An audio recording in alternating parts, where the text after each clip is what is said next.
السلام علیکم ویورز، میرا اردو ٹیوب چینل پر ویلکم کرتا ہوں آپ کو۔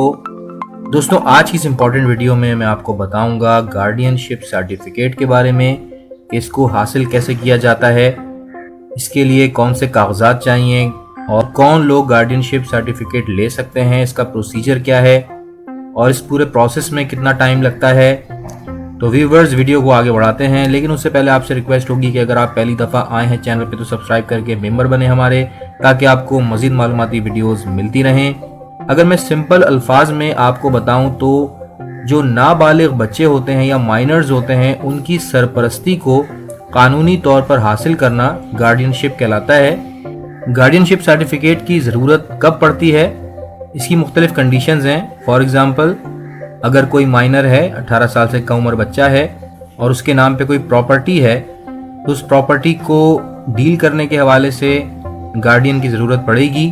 اگر بینک میں اماؤنٹ ہے بچے کے والدین کا اور وہ وفات پا چکے ہیں اور اب بچے کو اس اکاؤنٹ میں سے پیسے لینے ہیں یا اس کے اوپر وہ پیسے خرچ ہوں گے، تو اس کے لیے کوئی بڑا جو ہے اس کی فیملی کا وہ سکسیشن سرٹیفکیٹ بنائے گا، اور اس سکسیشن سرٹیفکیٹ کو بنانے کے لیے بھی گارڈین شپ کی ضرورت پڑے گی۔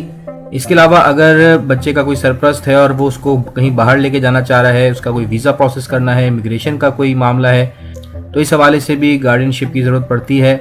یا اگر بچے کے نام پہ کوئی پراپرٹی ہے اور اس کو سیل آؤٹ کرنا ہے بچے کی ویلفیئر کے حوالے سے، تو اس کے لیے بھی گارڈین شپ سرٹیفکیٹ کی ضرورت پڑے گی۔ پاکستان میں گارڈین شپ کا باقاعدہ ایکٹ ہے جسے GWA کہتے ہیں، گارڈینز اینڈ وارڈ ایکٹ 1890۔ تو گارڈین شپ سرٹیفکیٹ کی ہر جگہ ضرورت پڑے گی جب تک بچہ چھوٹا ہے۔ تو اس میں یہ ہوتا ہے کہ اگر کسی بچے کی ماں فار ایگزامپل فوت ہو جاتی ہے، تو باپ جو ہوگا وہ نیچرل گارڈین ہوگا بچے کا، اور اسے جو ہے عدالت سے گارڈین شپ سرٹیفکیٹ لینے کی ضرورت نہیں ہوگی۔ لیکن اگر باپ فوت ہو جاتا ہے تو ماں کو گارڈین شپ لینی ہوگی۔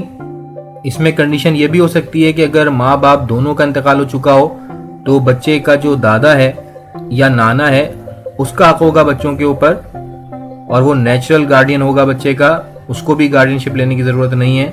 لیکن اگر دادا یا نانا دونوں ہی وفات پا چکے ہیں تو پھر عدالت کسی دوسرے رشتہ دار کو، ریلیٹیو کو گارڈین متعین کرے گی۔ اگر دو لوگ کلیم کریں گارڈین شپ کے لیے کہ جی ہم بچے کو پالیں گے، ہم اس کی سرپرستی کریں گے، تو پھر اس کے لیے اپلیکیشن دینی ہوتی ہے کورٹ میں، اور کورٹ جو ہے پھر ان دونوں کا کردار دیکھے گی، ان کی حیثیت دیکھے گی، ان کے معاملات دیکھے گی، اور پھر کیس کی نوعیت کو دیکھتے ہوئے کسی ایک فرد کو گارڈین شپ سرٹیفکیٹ ایشو کیا جائے گا۔ ایک اور اہم چیز گارڈین شپ کے لیے یہ ہے کہ جس کورٹ کی جورسڈکشن میں بچہ رہائش پذیر ہے تو اسی علاقے کی کورٹ میں یہ کیس ہو سکتا ہے اور وہیں سے گارڈین شپ سرٹیفکیٹ ملے گا۔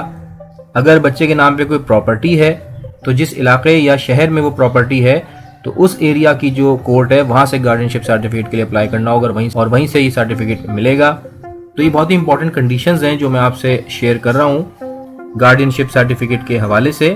اچھا، اس میں ایک چیز آپ ذہن میں رکھیں کہ اگر گارڈین جو ہے بچے کا، یعنی اس کو گارڈین شپ تو مل چکی ہے اور وہ بچے کی پراپرٹی کو اب سیل کرنا چاہتا ہے، تو اس سے پہلے عدالت سے پرمیشن لینی ہوگی۔ اس کے لیے بھی اس کو ایک اپلیکیشن دینی ہوگی عدالت کو، اسے پروف کرنا ہوگا کہ میں بچے کی بہتری کے لیے یا فلاح و بہبود کے لیے اس پراپرٹی کو اب سیل آؤٹ کرنا چاہتا ہوں۔ تو عدالت اس معاملے کو دیکھے گی، اور اگر گارڈین نے پروف کر دیا اور عدالت کو یہ لگا کہ بچے کے مفاد کی حفاظت کی گئی ہے تو عدالت جو ہے پرمیشن دے دے گی۔ بنا اجازت کے گارڈین پراپرٹی کو سیل نہیں کر سکتا، البتہ وہ پراپرٹی کی دیکھ بھال کر سکتا ہے، پراپرٹی سے آنے والے نفع کو حاصل کر کے بچے کو فائدہ منتقل کر سکتا ہے۔ اور یہاں پر یہ بات ذہن میں رکھیں کہ لاء کے مطابق جب بچہ 21 سال کا ہو جائے گا تو اسے اختیار مل جائے گا کہ وہ خود فیصلے کرے اور گارڈین شپ آٹومیٹکلی ختم ہو جائے گی۔ اب ہم ڈاکومنٹس کی بات کرتے ہیں کہ گارڈین شپ سرٹیفکیٹ حاصل کرنے کے لیے کون کون سے ڈاکومنٹس کی ضرورت پڑتی ہے۔ تو اس حوالے سے پورا ایک فارمیٹ ملتا ہے جس میں یہ ڈاکومنٹس چاہیے ہوتے ہیں۔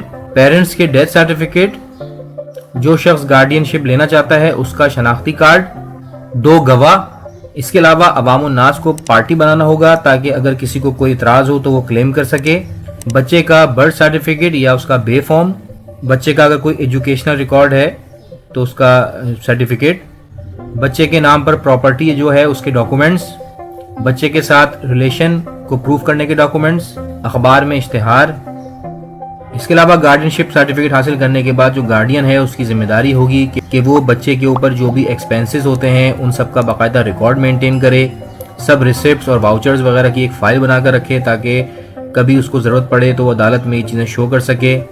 عدالت تمام کارروائی کرنے کے بعد 30 سے 40 دن کے اندر گارڈینشپ سرٹیفکیٹ ایشو کر دیتی ہے۔ تو ویورز، یہ تھی ایک بریف انفارمیشن گارڈینشپ سرٹیفکیٹ کے حوالے سے۔ تو ویورز، آئی ہوپ کہ ویڈیو آپ کو انفارمیٹیو لگی ہوگی۔ لائک کیجیے گا، شیئر کیجیے گا۔ آج تک کے لیے اتنا ہی۔ Thanks for watching. اللہ حافظ۔